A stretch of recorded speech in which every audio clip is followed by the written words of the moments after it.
E aí, vamos falar um pouquinho sobre raiva? Eu tenho 3 perguntinhas para você refletir aí. Você sabe de onde vem a sua raiva? Onde você guarda a sua raiva? E o que você faz quando você percebe que está com raiva?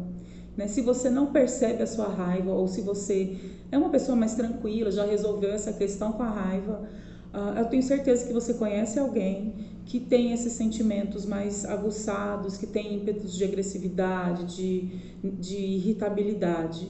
Então vamos conversar um pouquinho, né? Bem rapidinho sobre esse assunto que eu acho muito interessante. A raiva é um sentimento que está nos acompanhando, que acompanha a humanidade desde que a gente começa a existir como ser humano.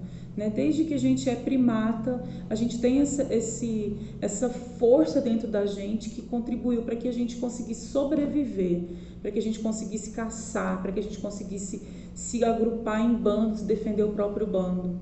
Então essa raiva não é de todo ruim, mas se a gente não consegue ter consciência do que está acontecendo com a gente, ela pode tomar proporções muito graves. Por exemplo, alterações fisiológicas no nosso corpo, né? Distúrbios físicos como gastrite, problema no fígado, enxaqueca, bruxismo. Tem alguns sentimentos que nós temos que provocam alterações fisiológicas no nosso corpo, e a raiva não é diferente. Né? Então, ela pode provocar até inclusive alteração no ambiente que a gente está, dificuldade em relacionamento, quando outra pessoa tem uma raiva que ela não consegue controlar, ou que eu tenho uma raiva que não consigo controlar, isso pode afetar relações que são importantes para mim, com pessoas que a gente ama, com pessoas que eu amo, que eu não consigo lidar com aquilo que está dentro de mim. Então é importante a gente falar sobre esse assunto. Hoje eu gostaria de falar de 2 causas, porque a raiva ela pode ser causada por preocupação, por traumas da infância, por processos obsessivos, mas eu queria falar hoje de 2 situações que eu percebo que são muito comuns, que a gente não tem consciência de que são gatilhos para a nossa raiva no cotidiano. Então, o primeiro é o desrespeito.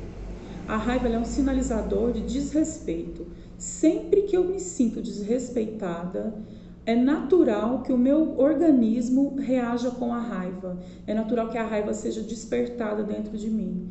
Por quê? Porque o meu corpo, o meu sistema, as minhas emoções, elas estão o tempo inteiro se movendo dentro da gente e sinalizando pra gente algumas coisas. E o desrespeito, normalmente, ele vem casado, ele desperta a raiva.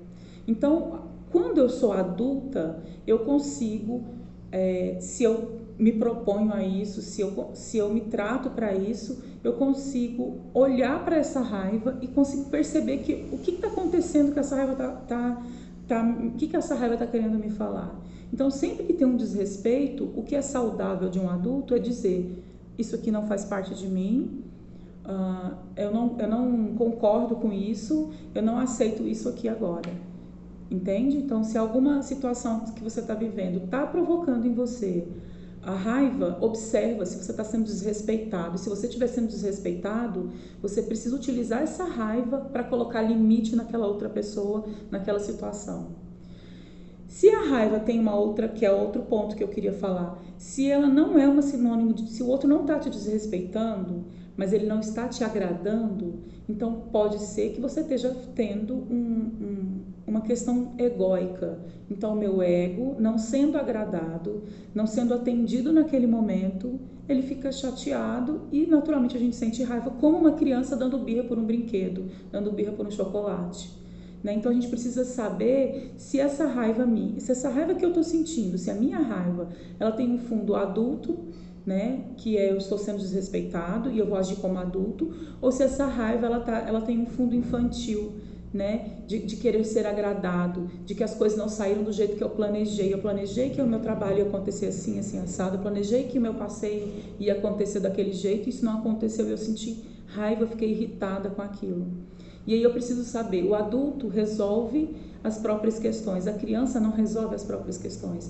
Se a sua raiva tem um fundo infantil, você não vai conseguir resolver a própria questão, porque você está terceirizando o seu problema, você espera que o outro resolva, você espera que o universo conspire para que aquilo aconteça do jeito que você queria. Mas se você é adulto e se você traz isso para a sua consciência, você consegue resolver. Você consegue pensar em outro momento para resolver aquele problema, ou consegue colocar limite naquilo que está te atrapalhando. né? Uma boa reflexão é que você sempre observe o seu corpo, porque a raiva ela manifesta no corpo físico. Então olha para o seu corpo, observa o que você está sentindo e conversa com o sentimento. É a dica que eu trago para vocês hoje, é conversar com a sua raiva, de onde ela vem, né? O que ela está querendo me mostrar e o que eu vou fazer com ela.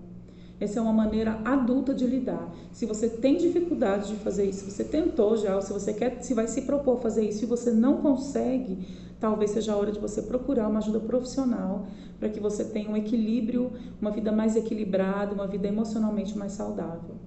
Muito obrigada.